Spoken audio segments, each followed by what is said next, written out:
Dear friends, welcome to Unit 6 of a module on communication and society. This particular unit is on cultural exchange through communication, belonging to the MOOC on media, cultural dynamics, and social change.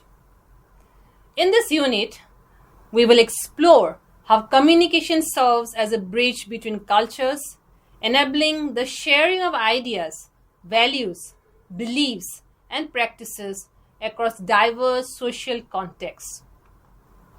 As you move through this particular unit, you will develop an understanding of how cultural dynamics shape communication and how communication in turn it fosters cultural exchange and understanding.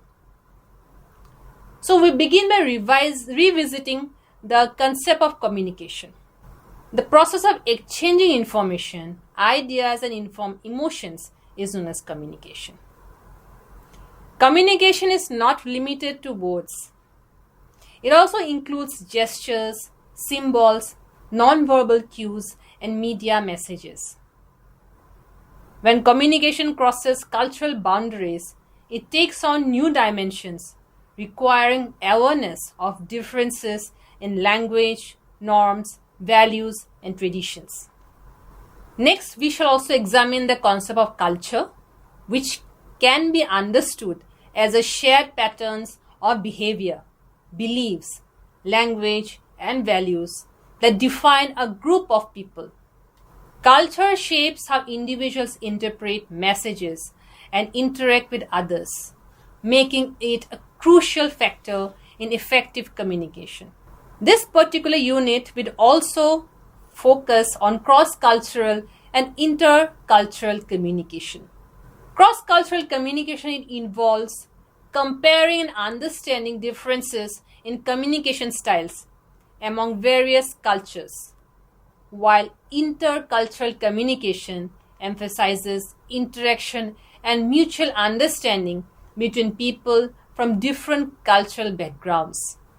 By exploring these concepts, you all will gain insights into both the challenges and opportunities that arise when cultures meet. Finally, we will explore structure-based cultural characteristics, which refers to the ways in which cultural structures such as social hierarchies, family systems, educational norms, and societal expectations affect communication patterns. Now, recognizing these characteristics, it helps communicators navigate intercultural interactions more effectively and promotes respectful, meaningful exchanges. By the end of this unit, you will be able to appreciate the role of communication in bridging cultural gaps, in enhancing mutual understanding, and in fostering a global perspective in an increasingly interconnected world. So the basic objectives of this write-up are to explain the processes and functions of communication in both individual and social contexts, to identify how beliefs, values, customs, and shared practices shape communication patterns within a society. The third is to compare communication styles across cultures and recognize the challenges and opportunities in intercultural interactions. To examine how social hierarchies, family systems, educational norms, and societal structures influence communication behaviors. To understand the importance of adapting communication strategies to diverse cultural contexts for effective interaction. And finally, to build skills to navigate cultural differences, resolve misunderstandings, and promote respectful and meaningful dialogue across cultures. Before moving ahead, let us try to understand the meaning of the word communication. The word communication originates from the Latin term communicare, which means to share, to make common, or to impart. This etymology captures the essence of communication as a process of sharing meaning between individuals or groups. At its most fundamental level, communication involves the exchange of thoughts, emotions, ideas, and information. It enables people to connect, express their identities, and foster understanding within social contexts. Now, communication is much more than a technical set of sending and receiving messages. It is a social and cultural process that defines human existence. Through communication, individuals participate in collective life, contribute to cultural growth, and shape the societies they inhabit. Thus, communication and culture are deeply interwoven. Culture gives meaning to communication, and communication sustains and transmits culture across generations. Now, cultural evolution through globalization, technological innovation, or social change constantly reshapes communication forms and meanings. For instance, the rise of social media has altered the ways people express cultural identities, engage in political discourse, and form communities. In this sense, communication is both a reflection of and a catalyst for cultural transformation. Now, communication is not a fixed or one directional act. It is a dynamic, interactive, and ongoing process.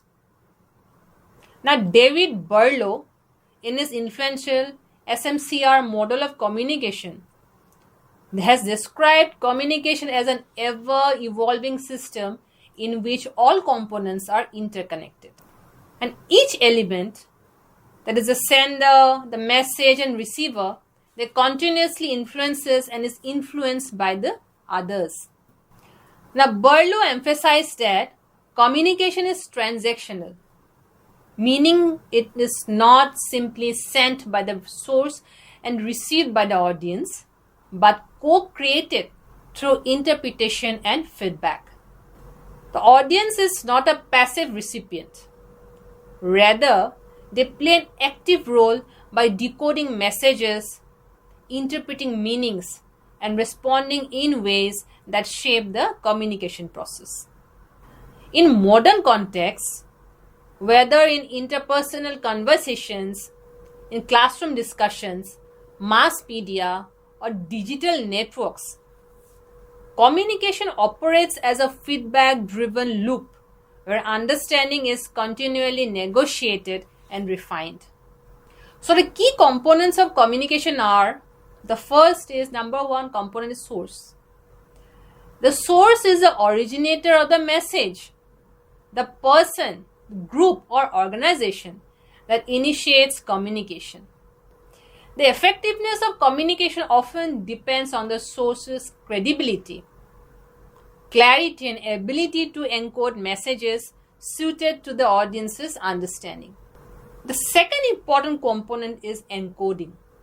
Encoding refers to the process of transforming ideas, thoughts, or feelings into a form that can be transmitted, such as words, gestures, symbols, or visuals.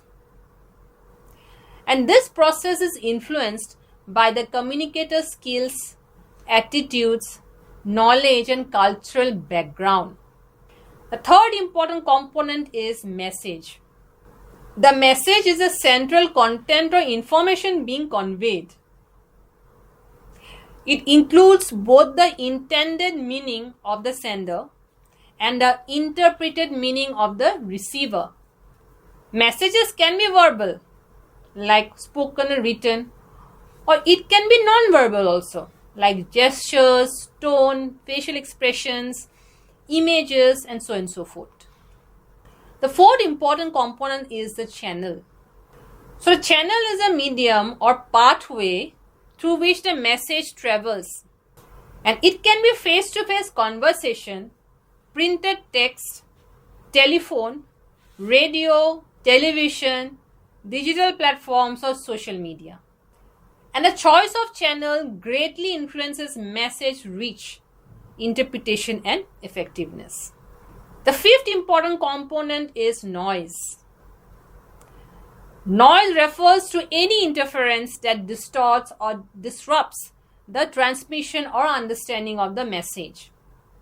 And noise may be physical, such as loud background sounds or poor audio quality. It can be psychological also, which includes prejudices, emotions, or distractions. It can be semantic, that is arising from ambiguous language, jargons, or cultural misunderstandings as such. Sixth important component is receiver. The receiver is the intended or unintended audience who gets the message. And their prior experiences, the cultural background, and perception influence how they interpret what is communicated. The seventh important component is decoding. Decoding is a process through which the receiver interprets and makes sense of the encoded message. It requires linguistic and cultural competence, as meanings are often shaped by shared codes, social contexts, and experiences. Then the eighth important component is feedback. Feedback is an observable response sent back to the source. It transforms communication into a two-way interaction, allowing the sender to assess understanding, clarify meanings, or adjust future messages. Feedback ensures that communication remains effective and reciprocal. So you see, communication is far more than the mere transformation or mere transmission of information. It is an interactive, contextual, and culturally rooted process that defines human relationships and social life. It enables the individuals to exchange ideas, build connections, and co-construct meaning within shared cultural frameworks. And by understanding the various components of communication and recognizing the importance of context, communicators can ensure greater clarity, empathy, and effectiveness. Ultimately, communication serves as a bridge that links individual experiences to collective understanding, fostering cooperation, cultural continuity, and social progress. Now let us try to understand the concept of culture. The concept of culture is one of the most profound and multifaceted ideas in the study of human society. It encompasses the total way of life of a people, their beliefs, their ideas, their customs, their traditions, language, values, art, religion, and social behavior. And culture represents everything that humans learn, create, and share as members of a society. It provides individuals with a sense of belongingness, with a sense of identity and guidance for behavior, for shaping how they think, communicate, and interact with others. In essence, culture is both material and non-material. Now, material culture, it includes tangible objects such as tools, clothing, buildings, artworks, and technologies that people create and use. Then we have non-material culture, which involves intangible elements such as language, values, morals, customs, and beliefs. So these two dimensions, they coexist and interact. Material objects often express non-material ideas. For example, a traditional Assamese mekhla chadar, it is not only a piece of clothing, but also a symbol of cultural identity, aesthetic sensibility, and craftsmanship. So you see, culture is dynamic. It is not static. It evolves with time as societies adapt to new circumstances, technologies, and global influences. It is transmitted from one generation to another. through socialization. It is learning from family, from peers, from media and institutions. And this transmission ensures continuity while innovation brings change. The term cultured, it historically referred to individuals from the educated or elite classes who displayed refined tastes and knowledge of fine arts, etiquette, and intellectual pursuits. Now, for instance, understanding classical music or fine literature, it was once considered a mark of cultural sophistication. However, with the expansion of democratic and global perspectives, the meaning of culture has broadened to include not only elite or high culture, but also popular, folk, and mass cultural expressions. And today, every form of human creativity, whether rural crafts, regional festivals, pop music, or digital art, it holds cultural value and reflects collective identity. So culture, therefore, it serves as a framework for understanding human life. It defines social norms, guides behavior, and provides meaning to daily activities. From language and rituals to art and communication, culture is a foundation upon which societies are built. Let us now try to look at the different types of cultures. The first is a high culture. High culture usually refers to cultural expressions associated with intellectual achievement, maybe with artistic excellence and refined taste. It usually requires specialized knowledge, education, or aesthetic appreciation to fully understand and enjoy. And examples include classical music, fine arts, traditional dance forms like Bharatnatyam or Kathak, and literary works by renowned authors. And high culture is often linked with the educated or elite segments of society. Now, for instance, attending an opera performance or understanding the symbolism in Shakespeare's plays may demand cultural literacy and background knowledge. While it can be enjoyed by anyone, high culture often requires training to appreciate its depth, and it is frequently contrasted with popular culture, which is more easily accessible and widely consumed. Now let us try to understand folk culture. Folk culture represents the traditional practices, the beliefs and expressions of a particular community or ethnic group. It is localized, it is community-based and transmitted orally or through practice rather than formal education. And folk culture is deeply tied to the heritage, the customs, and everyday life of people. Examples include folk songs, crafts, festivals, folk tales, and traditional clothing. Now in Assam, the handloom silk weaving tradition of Swalkuchi and the Bihu dance, they are significant elements of folk culture, reflecting regional identity and artistry. Folk culture preserves the collective memory and values of a community, serving as a link between generations. Now let us try to understand the concept of mass culture. Mass culture emerged with the rise of industrialization and mass media in the 19th and 20th centuries.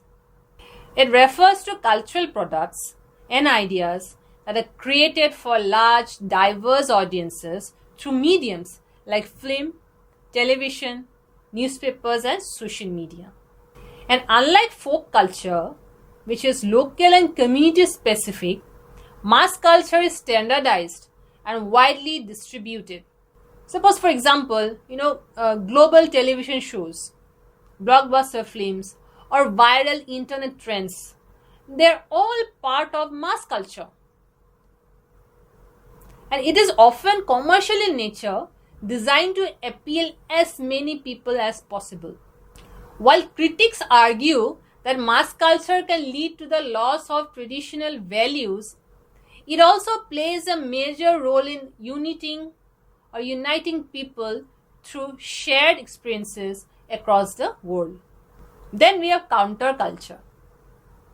Now, counterculture refers to movements or groups that deliberately reject or challenge the values and norms of mainstream society. It represents resistance, rebellion, or alternative ways of living. Now, countercultures, it emerge when individuals or communities they feel alienated from dominant cultural patterns and they seek to express different ideals.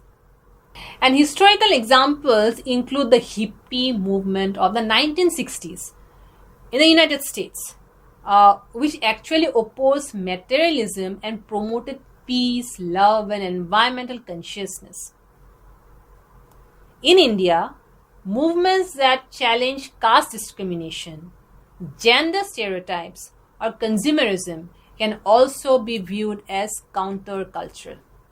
Such movements often they inspire social change by questioning established systems and promoting new worldviews.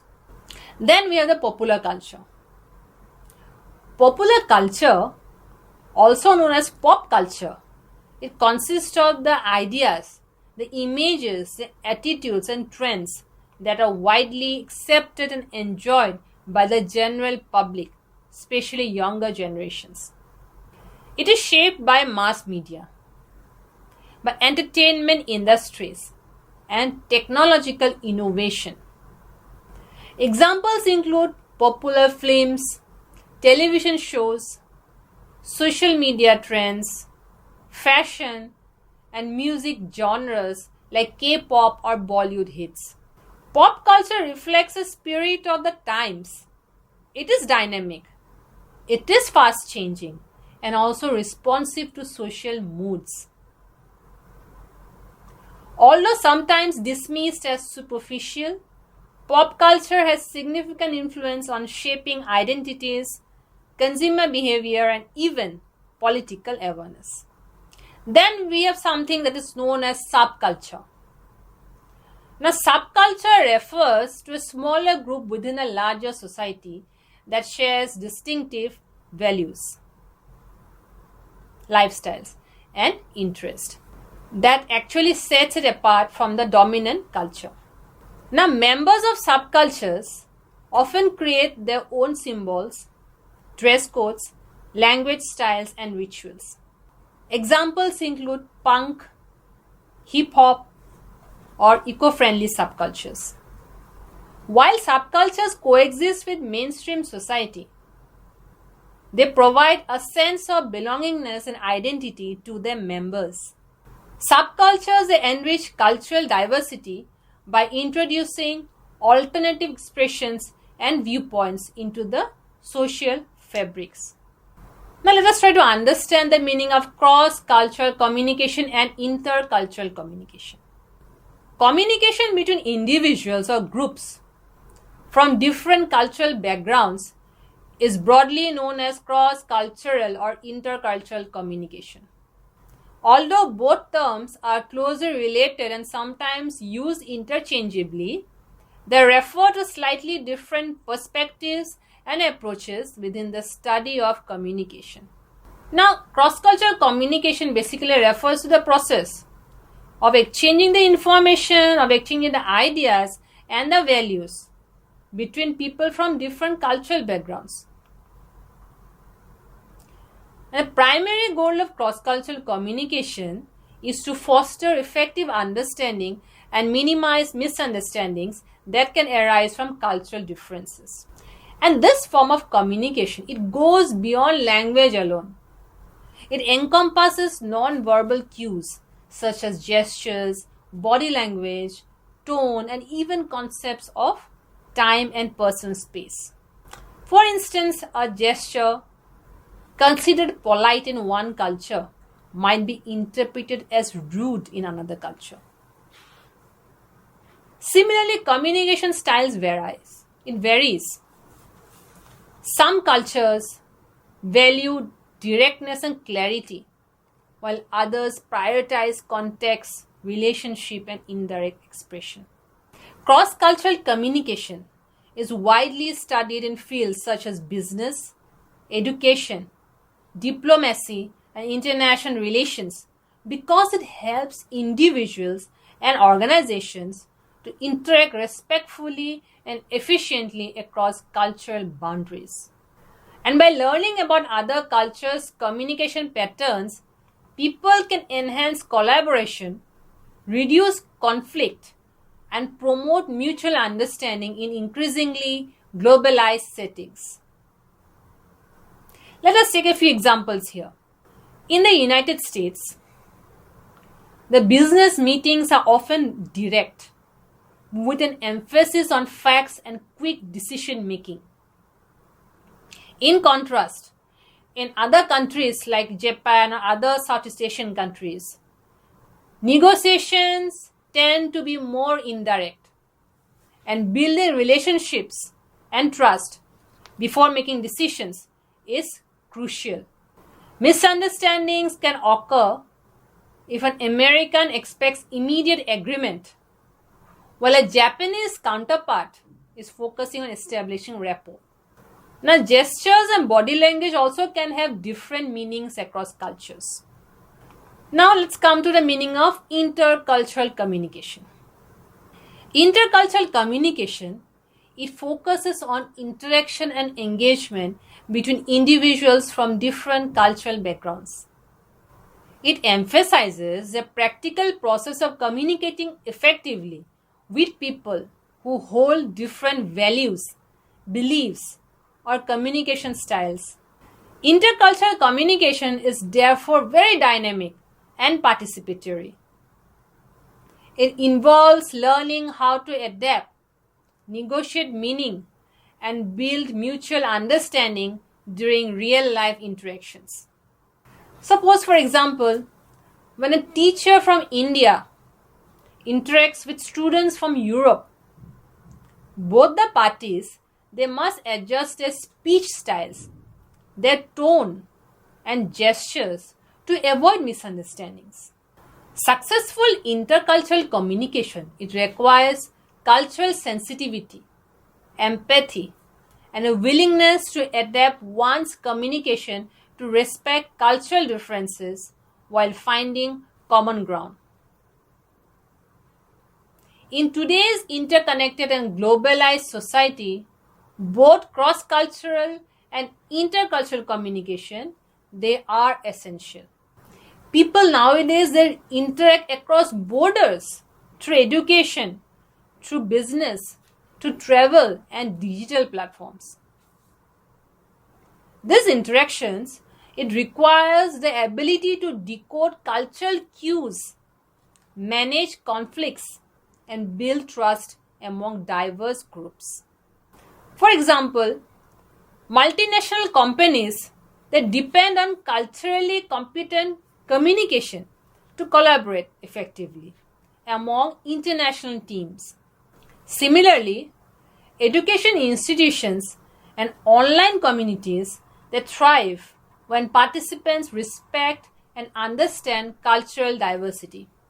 So despite its importance, there are several challenges that remain as far as communicating across culture is concerned. The first is language barriers. That is, differences in vocabulary, idioms, and pronunciation can lead to confusion or misinterpretation. Second important challenge is non-verbal misunderstandings. That is, gestures, eye contact, or physical distance varies widely among cultures. What is friendly in one culture may appear to be very impolite in another culture. Then there are also certain values and beliefs. Contrasting cultural values such as individualism versus collectivism can affect how people express opinions or make decisions. Now let us try to understand the structure-based cultural characteristics. Culture does not exist in isolation. It is shaped and maintained through specific social structures that organize human life. And these structures, they influence how communication occurs, who communicates with whom, and what is considered appropriate in a given context. So understanding these underlying structures, it helps the communicators interpret behavior accurately and avoid miscommunication. The first is a family structure. It's always said a family is a foundation of cultural communication. And in collectivist cultures, family decisions are made collectively and elders play a central role in guiding the younger members. And communication within the family emphasizes respect, hierarchy, and shared responsibility. Then there are social hierarchies. Now, most societies have some form of social hierarchy based on age, profession, or social status, which affects the communication styles. In hierarchical societies, individuals are expected to use formal language, honorifics, or indirect speech when addressing the superiors. On the other hand, egalitarian societies, they promote open and informal communication where status differences are minimized. And understanding these hierarchies, it helps the communicators use the right tone and level of respect. The third important factor is educational and institutional influence. Now, education systems and workplaces are important structures where communication norms are formalized and transmitted. Schools teach individuals how to express opinions, write formally, or participate in group discussions. Organizations similarly develop professional communication norms, such as using specific formats in meetings or emails. And these institutional frameworks, it helps standardize communication, but can also reflect cultural values. Suppose, for example, whether a classroom encourages debate or expects quiet obedience. So these are some of the very, very important structure-based cultural characteristics. Okay. The fourth important characteristic is community norms, rituals, and religious practices. Now, cultural structures are also reinforced through community traditions, festivals, rituals, and religious practices. These social events are not only expressions of culture, but also platforms for communication, for social bonding, and a transmission of values. And participating in community rituals, it teaches the individuals the appropriate ways to greet, express gratitude, or show respect, thus shaping the communication etiquette. So, thus understanding both the cross-cultural, intercultural communication, it enables the individuals to appreciate how culture influences every aspect of human interaction. By studying the cultural structures such as family, hierarchy, and institutions, communicators can better anticipate expectations, interpret meanings accurately, and engage with others respectfully. In an era of globalization, the ability to communicate effectively across cultures is not just a social skill but a necessity for cooperation, peace, and collective progress. Dear friends, in this unit, we have explored how communication and culture are deeply interconnected, shaping the way people share ideas, express themselves, and understand one another. You have learned about the differences between cross-cultural and intercultural communication and the importance of being aware of cultural norms and values in interactions. We have also discussed the structure-based cultural characteristics, which explain why individuals from different cultural backgrounds may interpret messages and behaviors differently. And understanding these differences helps you to communicate more effectively avoid misunderstandings, and build stronger connections. Remember, communication across cultures is not just about exchanging information. It is also about fostering understanding, respect, and collaboration. By applying the insights from this unit, you can become more confident and culturally aware in your interactions, creating meaningful connections with people from diverse backgrounds. Thank you.